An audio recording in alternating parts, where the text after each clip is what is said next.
ഉയർപ്പുകാലം 4-ാം ഞായർ. വിശുദ്ധ യോഹന്നാൻ എഴുതിയ സുവിശേഷം അധ്യായം 16 മുതൽ 24 വരെയുള്ള വാക്യങ്ങൾ. വിചിന്തനം: സന്തോഷം പൂർണ്ണമാകുവാൻ. പണ്ട് ഒരു കൊച്ചു രാജ്യത്തിന്റെ ഭരണാധികാരിയായി ഒരു രാജാവ് ഉണ്ടായിരുന്നു. ആ രാജാവ് പ്രജകളുടെ നന്മയിലെ വലിയ തൽപരനായിരുന്നു, ശ്രദ്ധാലും കൂടിയായിരുന്നു. നാട്ടിൽ പൊതുവെ സമാധാനം, സംതൃപ്തി, ജനങ്ങളിൽ വളരെ ഒരുമയോടുകൂടി ജീവിക്കുന്ന ഒരു സ്ഥിതിവിശേഷം. ആ അവസരത്തിൽ രാജാവ് ഒരു ദിവസം രാജസദസ്സ് വിളിച്ചുകൂട്ടി. രാജസദസ്സിനോടായിട്ട് രാജാവ് പറഞ്ഞു, എൻ്റെ മനസ്സിൽ വളരെ നാളുകളായിട്ട് സൂക്ഷിച്ചിരുന്ന ഒരാഗ്രഹം ഞാൻ നിങ്ങളെ അറിയിക്കുക. സശ്രദ്ധം രാജസദസ്സിലെ അംഗങ്ങൾ അത് ശ്രദ്ധിച്ചു. രാജാവ് തുടർന്നു, ഭരണത്തിന്റെ ശിരാകേന്ദ്രത്തിൽ ഒരു ഗോപുരം പണിയണം, വലിയൊരു ഗോപുരം. അതിൽ വെള്ളി കൊണ്ട് നിർമ്മിതമായിട്ടുള്ള ഒരു മണി ഉയർത്തണം. എന്റെ മനസ്സിൽ ആഹ്ലാദം നിറയുമ്പോൾ ഞാൻ ആ മണി മുഴക്കാൻ വേണ്ട നിർദ്ദേശം നൽകും. ഈ മണിനാദം രാജ്യത്തിലെ ജനങ്ങൾ കേൾക്കുമ്പോൾ ഓരോ അംഗവും, ഓരോ വ്യക്തിയും തനിക്ക് തനതായിട്ടുള്ള രീതിയിൽ ആ ആഹ്ലാദം പങ്കുവയ്ക്കണം. രാജാവ് അങ്ങനെ ചിന്തിക്കാൻ കാരണം ഒരുപക്ഷേ സന്തോഷം പങ്കുവെക്കുമ്പോൾ അത് ഇരട്ടിയാകുമെന്നുള്ള മനഃശാസ്ത്രത്തിന്റെ ഒരു പിൻബലമാകാം. രാജാവിന് സന്തോഷമുണ്ടാകുമ്പോൾ മണി മുഴക്കും. മണിനാദം കേൾക്കുമ്പോൾ കേൾക്കുന്നവരൊക്കെ ആ സന്തോഷം അവരുടേതായിട്ടുള്ള രീതിയിൽ പങ്കുവെക്കുക. നാട്ടിൽ മുഴുവനും സന്തോഷം. രാജാവിന്റെ ഉള്ളിൽ സൂക്ഷിച്ചിരുന്ന ഒരു ആഗ്രഹമായിരുന്നു അത്. രാജാവിനൊരു താല്പര്യമുണ്ടായിരുന്ന രാജസദസ്സ് അക്ഷരാശ രാജാവിന്റെ ആഗ്രഹം നിറവേറ്റാൻ സമ്മതിച്ചു. ക്ഷണനേരം കൊണ്ട് തന്നെ ഗോപുരം പണിതു. മണി വെള്ളിയിൽ തന്നെ തീർത്തു. മണി ഗോപുരത്തിൽ ചാർത്തി. ജനങ്ങളെല്ലാം ചെവി കൂർപ്പിച്ചിരിക്കുക മണിനാദം കേൾക്കാൻ. മണിനാദം കേൾക്കുമ്പോൾ ജനങ്ങൾക്ക് ഉത്സാഹവും ആഹ്ലാദവും, അങ്ങനെ ആഘോഷത്തിൻ്റെതായിട്ടുള്ള ഒരു അവസരമാക്കിയിട്ടത് മാറ്റാൻ ജനങ്ങൾ താല്പര്യപൂർവ്വം മണിനാദം ശ്രവിക്കാൻ ശ്രദ്ധിച്ചുകൊണ്ടിരിക്കുകയാണ്. മണി മുഴങ്ങണില്ല. ദിവസങ്ങള്, ആഴ്ചകള്, മാസങ്ങള്, വർഷങ്ങള് നീണ്ടു. മണിയുടെ ശബ്ദം കേൾക്കുന്നില്ല ജനങ്ങള്. എന്തു പറ്റി രാജാവിന്? ഇതിന്റെ ഇടയ്ക്ക് ഒരു സന്തോഷവും രാജാവിന് തോന്നിയില്ലേ?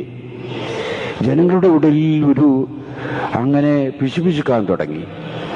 വർഷങ്ങൾ നീണ്ടപ്പോഴേക്കും രാജാവിന് വാർദ്ധക്യ സഹജമായ അസുഖം മൂലം രാജാവ് കിടപ്പിലായി. രോഗശയ്യയായിട്ട് രാജാവ് കിടക്കുക.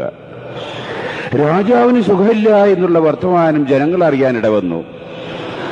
അത് കാതിന് പകരം കാത് എന്ന രീതിയിൽ വളരെ പെട്ടെന്ന് നാട്ടിൽ മുഴുവൻ പരന്നു.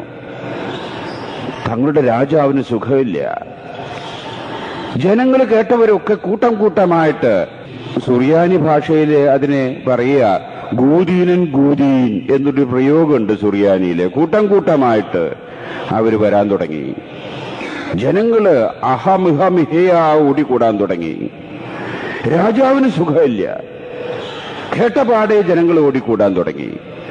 രാജകൊട്ടാരം നിറഞ്ഞു. രാജാവ് രോഗസ്ഥനായിട്ട് കിടക്കയില് വിശ്രമിക്കുക.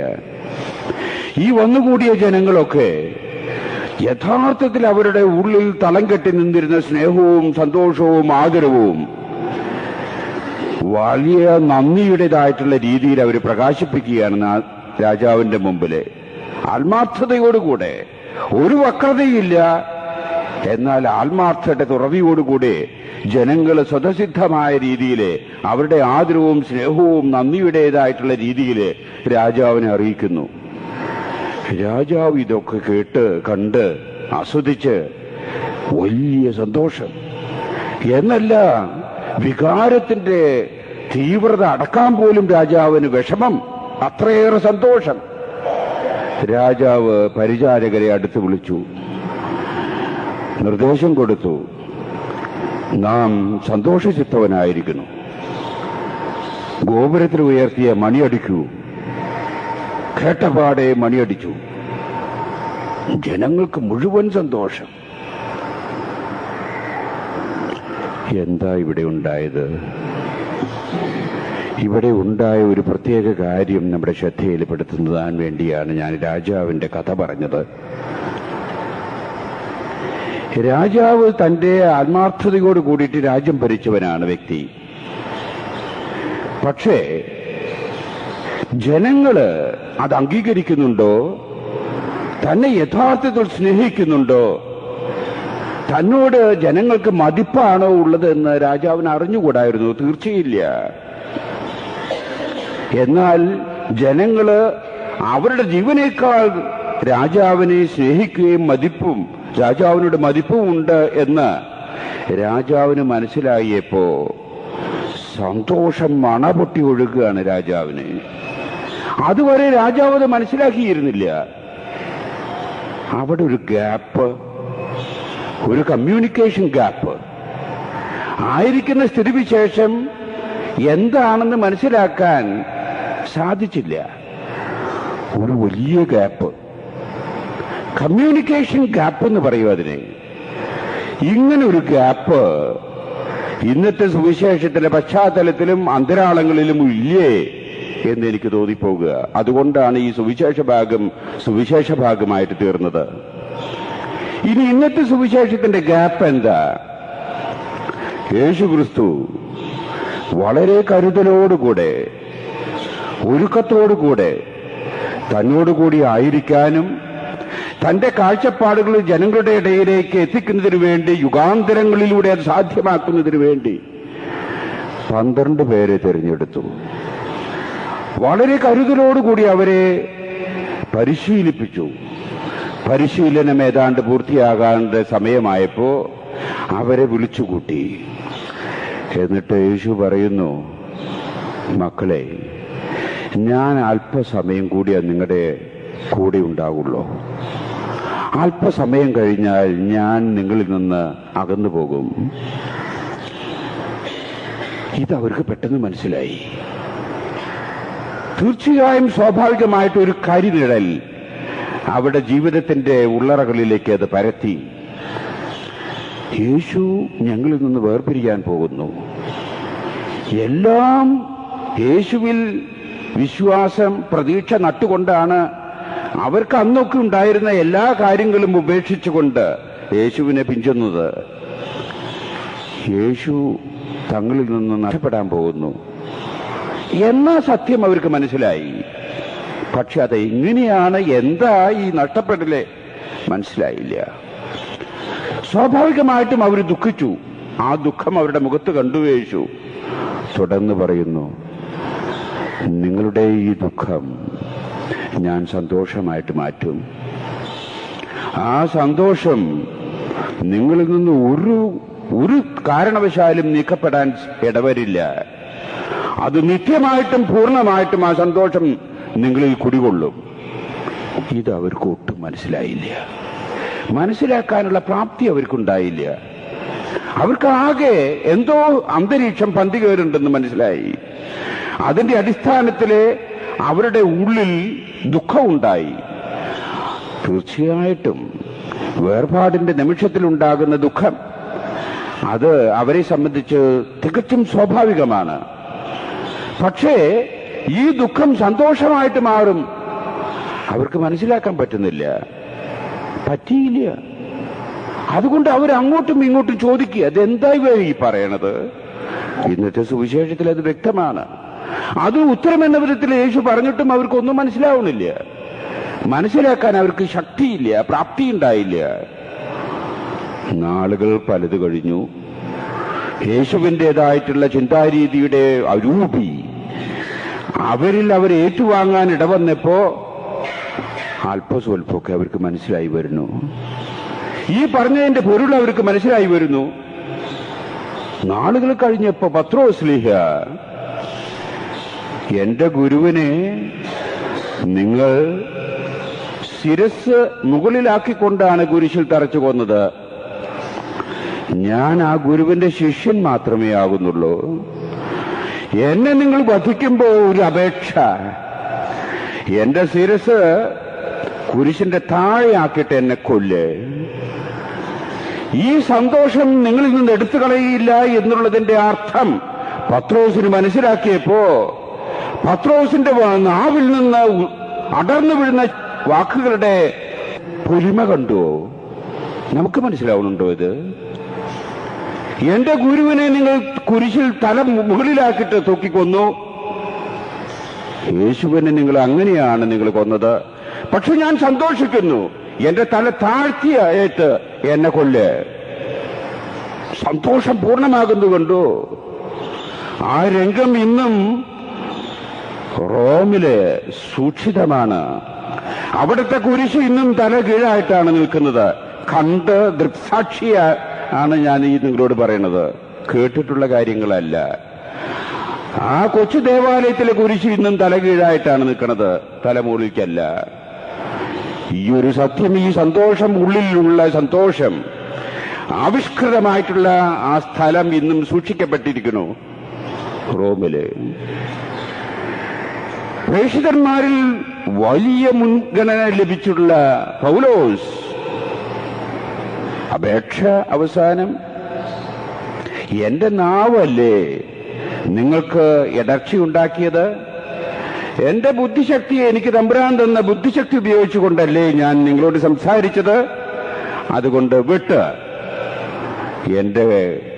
എന്റെ തല വിട്ട് ഇതാ കാണിച്ചു തരിക, നിങ്ങളുടെ സന്തോഷം പൂർണ്ണമാകും. പൗലോസിന് തലവെട്ടിയ ആ സ്ഥലം ഇന്നും സൂക്ഷിക്കപ്പെട്ടിട്ടുണ്ട് റോമൻ നഗരത്തിൽ. വലിയ ഒരു ആബിയാണത്, ഒരു ആശ്രമം, സന്യാസ ആശ്രമം. കണ്ട് അത് സൂക്ഷ്മ നിരീക്ഷണം ചെയ്ത് കോൾമയർ കണ്ടിട്ടുള്ള വാക്കുകളാണ് ഞാൻ നിങ്ങളോട് പറയണത്. നമ്മുടെ ഈ വിശുദ്ധൻ കുന്തവും പിടിച്ചു നിൽക്കുന്നു. ആൾക്കൊരുപാട് സംശയങ്ങളൊക്കെ ഉണ്ടായി. ഈ പറഞ്ഞതിന്റെ പൊരുള് നാളുകൾ കഴിഞ്ഞപ്പോ മനസ്സിലായപ്പോ വളരെ വളരെ ദൂരെയുള്ള, വളരെ തരത്തിൽ പറഞ്ഞാൽ മനുഷ്യത്വപരമായ അല്ലാത്ത രീതിയിൽ മനുഷ്യർ ജീവിക്കാൻ ഇടവരുന്ന ഒരു പ്രാകൃത ജനത ഉൾക്കൊള്ളുന്ന ഇന്ത്യയിലേക്ക് അന്നത്തെ ധ്വനി അതായിരുന്നു. ചങ്കൂറ്റത്തോടുകൂടെ, സന്തോഷത്തോടുകൂടെ, ധൈര്യത്തോടുകൂടെ ഇറങ്ങി തിരിച്ചു. ഇവിടെ വന്നു, ഇവിടെ ഇറങ്ങി, ഊട്ടി നടന്നു, ചെയ്യാനുള്ളതൊക്കെ ചെയ്തു. ഏതാണ്ട് പൂർത്തിയായി എന്ന് പറഞ്ഞപ്പോ പാണ്ഡ്യദേശത്തേക്ക് ഓടി, മൈലാപ്പൂര് കേന്ദ്രമായി പ്രവർത്തിച്ചു. രംഗം പന്തിയല്ല എന്ന് കണ്ടപ്പോ ഒളിച്ചോടാനല്ല ശ്രമിച്ചത്.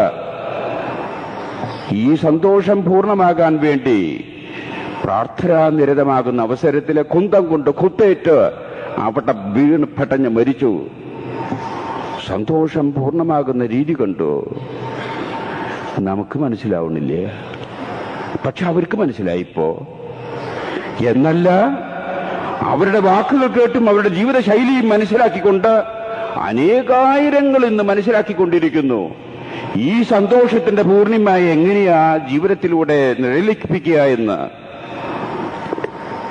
ഒരു കാര്യം വ്യക്തമാണ്, യേശുവിന്റെ ആശയങ്ങള്, യേശുവിന്റെ കാഴ്ചപ്പാടുകള് വളരെ വളരെ പ്രത്യേകത നിറഞ്ഞ കാഴ്ചപ്പാടുകളാണ്.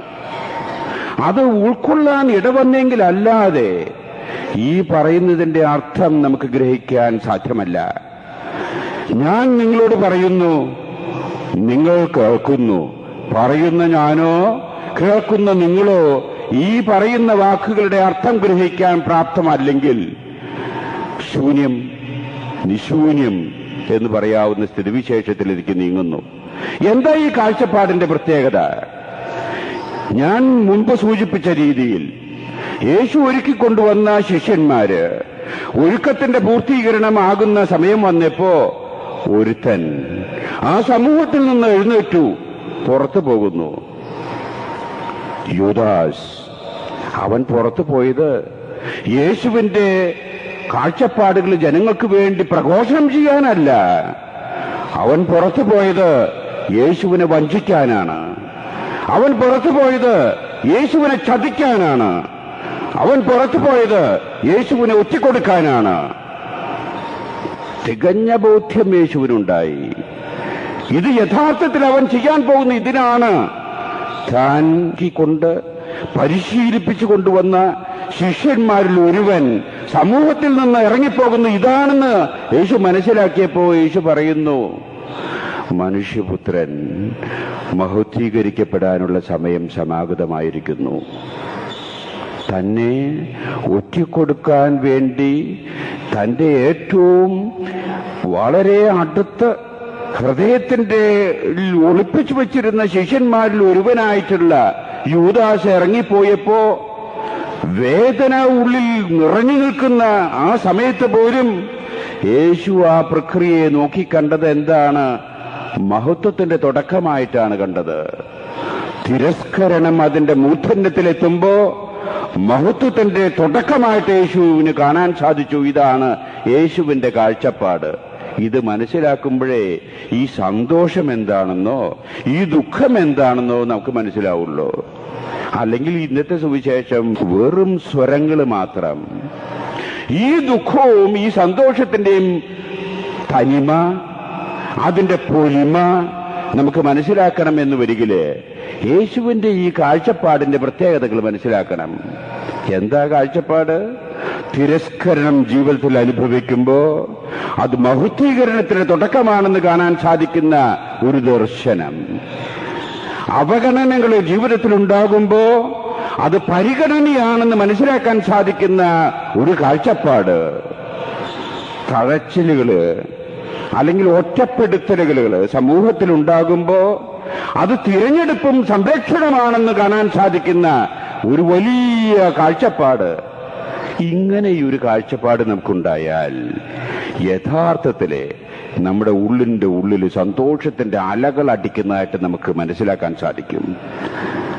യഥാർത്ഥത്തിൽ മനുഷ്യനുള്ള ദുഃഖം, ഞാൻ ഒരു മനഃശാസ്ത്ര വിദ്യാർത്ഥി എന്ന രീതിയിൽ ഞാൻ പറയട്ടെ, ശരീരത്തിന്റെ അല്ല, സമൂഹത്തിന്റെ അല്ല, ബാഹ്യമായിട്ടുള്ള ഒരു ശക്തിയുടേതല്ല, ദാരിദ്ര്യമല്ല, അനാരോഗ്യമല്ല. ശരിക്കും മനുഷ്യന്റെ ദുഃഖം മാനസികമാണ്. എന്നുവെച്ചാൽ മനസ്സിലെ ഞാൻ ആവശ്യമില്ല, ഞാൻ ഒറ്റപ്പെട്ടു, എന്നെ ആർക്കും ആവശ്യമില്ല, എന്നെ സ്നേഹിക്കാൻ ആരുമില്ല, എനിക്ക് സ്നേഹിക്കാനും ആരുമില്ല എന്നൊരു ചിന്തയാണ് മനുഷ്യനെ ബാധിക്കുന്ന ഏറ്റവും ശക്തമായ ദുഃഖമെന്ന് അല്പം അപഗ്രഥനം ചെയ്താൽ, അല്പം ശ്രദ്ധാപൂർവം കാര്യങ്ങൾ നിരീക്ഷിച്ചാൽ നമുക്ക് മനസ്സിലാക്കാൻ വിഷമമില്ല. എന്നുവെച്ചാൽ മനസ്സിലുള്ള ഈ കാഴ്ചപ്പാടിലാണ്, ഈ കാഴ്ചപ്പാടിന്റെ വൈകൃതം എന്ന് ഞാൻ പറയട്ടെ. പക്ഷെ സാധാരണ മനുഷ്യർക്ക് അത് സ്വാഭാവികമാണ്. എന്നോട് ഞാൻ പ്രതീക്ഷിക്കാത്ത രീതിയിൽ നികൃഷ്ടമായിട്ട്, ക്രൂരമായിട്ട്, നന്ദികേടായിട്ട് പെരുമാറുമ്പോ എന്നിൽ ദുഃഖമുണ്ടാകുക എന്നുള്ളത് സ്വാഭാവികമാണ്. ആ സ്വാഭാവികത്തെ മറികടക്കാൻ കടക്കാൻ സാധിക്കേണ്ട ഉദാത്തമായിട്ടുള്ളൊരു സമീപന രീതിയാണ് യേശുവിൻ്റേത്.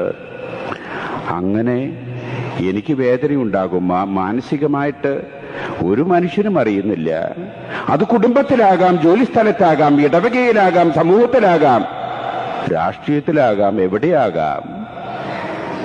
എന്നെ അവഗണിക്കുന്നു എന്നുള്ളൊരു ചിന്ത എന്നിൽ ശക്തമായിട്ടുണ്ടാകുമ്പോ എന്റെ ഉള്ളിലുള്ള വേദന എന്നെ തളർത്തും. ഇതാണ് ചരിത്രം. ജൂലിയസ് സീസറിനെ പറ്റി നിങ്ങൾ കേട്ടിട്ടില്ലേ? ശക്തനായ ചക്രവർത്തിയായിരുന്നു റോമിന്റെ. പക്ഷേ ജൂലിയസ് സീസറിന്റെ മനസാക്ഷി സൂക്ഷിപ്പുകാരനായിട്ട് ഉത്തമ സ്നേഹിതനായിട്ട് കരുതിയിരുന്നായിരുന്നു ബ്രൂട്ടസ്.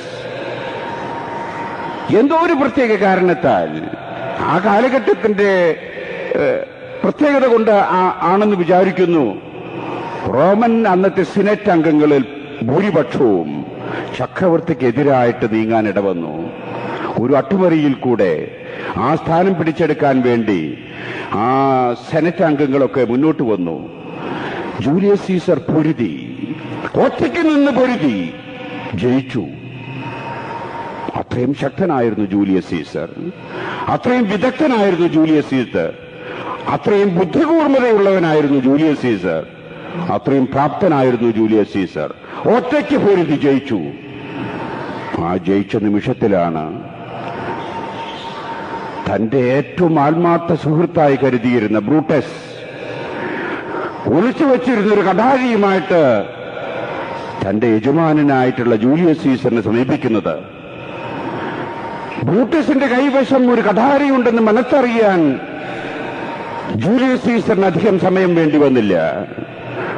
തന്റെ സമീപത്തേക്ക് വരുന്നത് സ്നേഹം പങ്കുവെക്കാനല്ല, തന്നെ വധിക്കാനാണ് എന്ന് മനസ്സിലാക്കിയപ്പോ ജൂലിയസ് സീസർ കയ്യിലുള്ള വാള് പിന്നെ പ്രയോഗിച്ചില്ല. ആ വാള് തനിയെ കയ്യിൽ നിന്ന് താഴെ വീഴുകയാണ്. ജൂലിയസ് സീസർ പറയുന്നു,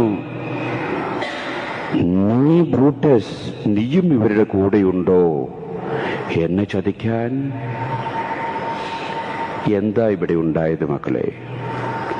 ജൂലിയസ് സീസറിന് പൊരുതാൻ ശക്തിയില്ലാഞ്ഞിട്ടല്ലായിരുന്നു ആ വാള് താഴെ വീണത്. ആത്മാർത്ഥ സുഹൃത്തായി കരുതിയിരുന്ന ആ ബ്രൂട്ടസ് തനിക്കെതിരായി നീങ്ങുന്നു എന്നുള്ള ആ സത്യം ഉൾക്കൊള്ളാൻ ആ ചക്രവർത്തിക്ക് സാധിച്ചില്ല. ചക്രവർത്തിയുടെ ശക്തി മുഴുവൻ ചോർന്നു പോയി. ബ്രൂട്ടസ് കത്തിയെടുത്തു, കുത്തി. ജൂലിയസ് സീസർ മരിച്ചു. ചരിത്രം വേറെയായി തീർന്നു. മനുഷ്യന്റെ ദുഃഖം ദാരിദ്ര്യമല്ല, മനുഷ്യന്റെ ദുഃഖം തൊഴിലില്ലായ്മയല്ല, മനുഷ്യന്റെ ദുഃഖം അസുഖമോ അനാരോഗ്യമല്ല. ആഴത്തിലുള്ള ദുഃഖം മനസ്സിന്റെ ഏറ്റ മുറിവുകളാണ്.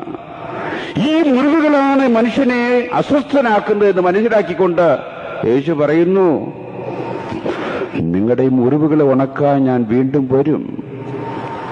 നിങ്ങളുടെ മുറിവുകൾ ഉണക്കി നിങ്ങളെ സുഖമാക്കാൻ ഞാൻ വീണ്ടും വരും.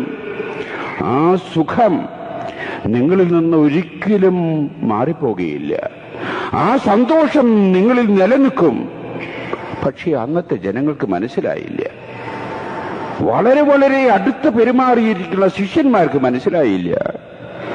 ഇന്നത്തെ നമുക്കോ മനസ്സിലാകുന്നുണ്ടോ? നമ്മളിൽ നിന്നും ചിലവർ മനസ്സിലാക്കുന്നു. അതുകൊണ്ടല്ലേ ഇന്നത്തെ മാർപ്പാപ്പ തന്നെ ഏകദേശം 500ഓളം പേരെ, ഒരേ മാർപ്പാപ്പ 500ഓളം പേരെ ഇത് മനസ്സിലാക്കിയെന്ന് ഔപചാരികമായിട്ട് പ്രഖ്യാപിച്ചിരിക്കുന്നു വിശുദ്ധരായിട്ട്.